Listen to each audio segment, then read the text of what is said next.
যেমন আপনি লিখেছেন জিন্স প্যান্ট নাভির উপরে না উঠালে কি গুনাহ হবে? প্রশ্ন হলো, তাবলিগের দুই গ্রুপের মধ্যে দ্বন্দ্ব রয়েছে, দায়ীদের দুই গ্রুপ মুখোমুখি অবস্থা, সাধারণ মানুষ হিসেবে আমাদের করণীয় কি?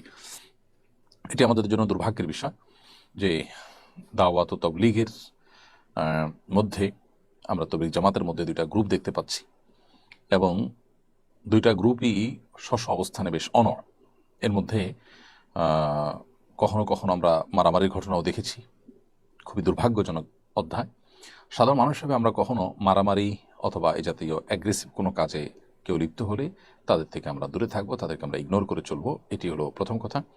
দ্বিতীয়ত হলো, এই দুটি গ্রুপের মধ্যে তুলনামূলক কারা হকের কাছাকাছি, কাদের মধ্যে ভুলের পরিমাণ বেশি, সেটা আমাদের নিরূপণ করার চেষ্টা করতে হবে। করে আমরা অবশ্যই তুলনামূলকভাবে যারা ভালো মনে হয় আমাদের বিবেক বিবেচনায়, আমাদেরকে আল্লাহ তাআলা যে আকল দিয়েছেন সেটার দ্বারা তাদেরকে আমাদের গ্রহণ করতে হবে।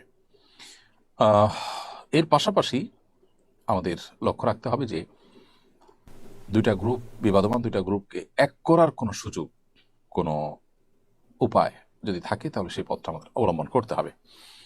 কোন অবস্থাতেই মুসলমানদের মধ্যে বিবাদমান দুটি গ্রুপের মধ্যে আগুন জ্বালানো, তাদের মধ্যে বিবাদকে আরো বাড়িয়ে দেওয়া বা তাদের মধ্যে ঝামেলা বৃদ্ধিতে কোনোভাবে ভূমিকা পালন করা, এগুলো উচিত নয় একজন মুসলমানের জন্য। যেমন আপনি লিখেছেন জিন্স প্যান্ট নাভির উপরে না উঠালে কি গুনাহ হবে?